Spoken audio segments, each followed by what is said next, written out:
Hi, this is Manisha Singh. स्वागत करती हूँ आप सभी का आपके अपने यूट्यूब चैनल पर। फ्रेंड्स, आशा करती हूँ कि आप सब बहुत अच्छे होंगे और परीक्षा की तैयारी भी आपकी बहुत अच्छे से चल रही होगी। तो हाजिर हूँ आप सभी के बीच एक और गवर्नमेंट जॉब की अपडेट को लेके। ये जॉब निकल के आ रही है डायरेक्टली फ्रॉम इंडिया पोस्ट, यानी डाक विभाग में नई भर्ती आई है for the post of GDS।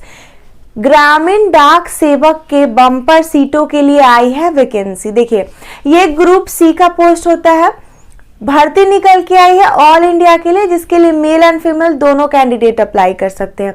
आगे हम बात करेंगे इसके ऊपर कंप्लीट डिटेल्स में, लेकिन आगे बढ़ने से पहले आपको ये चीज़ इन्फॉर्म कर दूं कि अगर आप इससे रिलेटेड ऑफिशियल नोटिफिकेशन डाउनलोड करके देखना चाहते हो तो वो सारी चीज़ें अवेलेबल है मेरे टेलीग्राम चैनल पे, ऑलरेडी अपलोड कर दिया है। टेलीग्राम का लिंक मिलेगा डिस्क्रिप्शन बॉक्स में, तो जाइए जाकर वहाँ पे भी फॉलो कर लीजिए। देखिए फ्रेंड्स, इंडिया पोस्ट यानी डाक विभाग में ग्रामीण डाक सेवक के टोटल 21,413 यानी कि 22,000 के तकरीबन पोस्ट पे आपकी ये भर्ती निकल के आई है और ये वैकेंसी आगे बढ़ाई भी जा सकती है। तो बहुत अच्छी अपॉर्चुनिटी निकल के आई है। साल में 2 से 3 बार ये भर्ती आ जाती है। अप्लाई के डेट की अगर बात करी जाए तो 10 फरवरी से ये ऑनलाइन होना स्टार्ट हो चुका है। लास्ट डेट टू अप्लाई 3 मार्च है, मतलब कि 10 फरवरी से 3 मार्च तक फॉर्म अप्लाई हो रहा है। जल्द से जल्द इसको आप अप्लाई कर दे।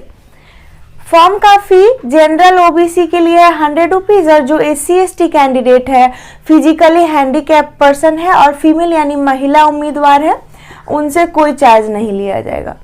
आगे बढ़ने से पहले अब हम लोग समझ लेते हैं कि जो 21,000 समथिंग सीट आया है ना, उसको कैटेगरी वाइज कैसे डिस्ट्रीब्यूट यहाँ पर किया गया है। देखिए, जनरल वालों के लिए 9735 यानी कि 9,735 है।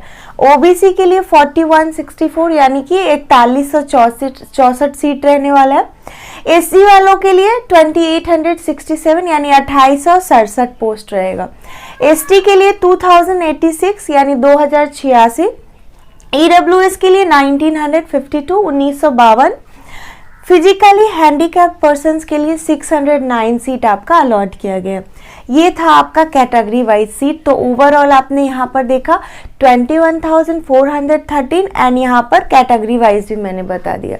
अब हम जानेंगे the most important criteria which is the age limit, की आयु सीमा क्या रहेगी।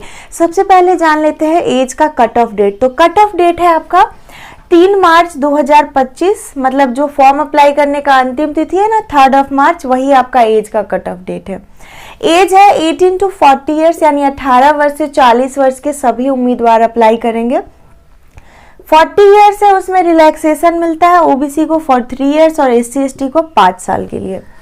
बाकी कैंडिडेट जैसे फिजिकली हैंडीकैप पर्सन है उनको 10 ईयर्स का मिलता है। जो वीमेन विडो या डिवोर्स्ड है उनको 5 ईयर्स का मिलता है। तो जो सारी बाकी कैटेगरीज है वो अपना लिस्ट चेक करेंगे कहाँ, नोटिफिकेशन में। नोटिफिकेशन तो मैंने अपलोड कर दिया है ऑलरेडी टेलीग्राम पे। क्वालिफिकेशन की अगर बात करी जाए तो बस 10th में आपने हिंदी और इंग्लिश लिया था, 10वीं पास की थी और 10वीं में आपका सब्जेक्ट हिंदी और इंग्लिश में से कोई एक भी था तो आप अप्लाई कर सकते हो।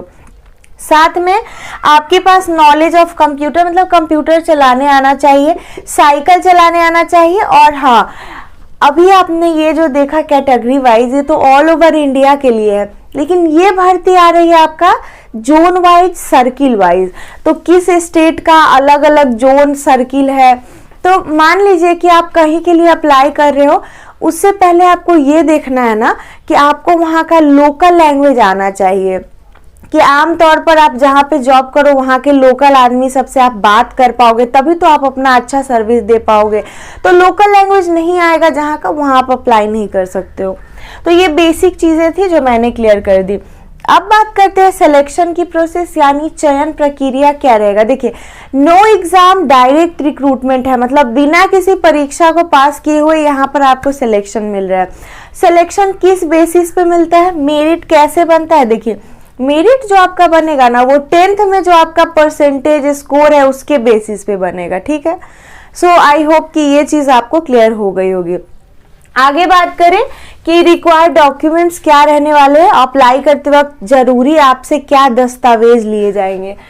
पहला तो आपका आधार कार्ड या पैन कार्ड होना चाहिए और वो आपका PDF फॉर्मेट या JPG में होना चाहिए, ऑनलाइन आपको अपलोड करना होगा। उसके बाद 10th का मार्कशीट प्लस सर्टिफिकेट होना चाहिए। फिर आपका डोमिसाइल सर्टिफिकेट यानी आवास प्रमाण पत्र भी होना चाहिए। और अगर आपको रिलैक्सेशन चाहिए, आप किसी रिजर्व्ड कैटेगरी से बिलोंग करते हो, तो आपके पास होना चाहिए कास्ट का सर्टिफिकेट। सो ये आपका जरूरी का कुछ डॉक्यूमेंट्स था जो मैंने आपको बता दिया। जॉब की लोकेशन आपकी ऑल इंडिया है, पैन इंडिया की वैकेंसी है। बस आपको देखना है कि किस सर्किल में, किस जोन में आपके कैटेगरी का कितना सीट है और आपको वहाँ का लोकल लैंग्वेज आता हो, तभी अप्लाई करना। आप देखिए, vacancy zone wise, circle wise है, ये बार बार बताया है। हर जोन सर्किल का जो स्टेट वाइज वैकेंसी आया है ना, वो भी आपको कैटेगरी वाइज मैंने अपलोड कर दिया है टेलीग्राम पे, तो वो भी आप एक बार अच्छे से देख लेना डाउनलोड करके। दोनों चीज़ें आपको टेलीग्राम पे मिलेंगी। तो ये सब तो बेसिक सारे डिटेल है। अब हम बात करेंगे कि इसमें सैलरी क्या मिलता है। देखिए, 2 तरह का पोस्ट होता है, branch post master and assistant branch post master. तो जो BPM होते हैं उनको सैलरी 12,000 से शुरुआत होती है, बढ़ते बढ़ते 30,000 होती है। ABPM के लिए 10,000 से शुरुआत है और 25,000 तक उनको सैलरी बढ़ के दिया जाता है।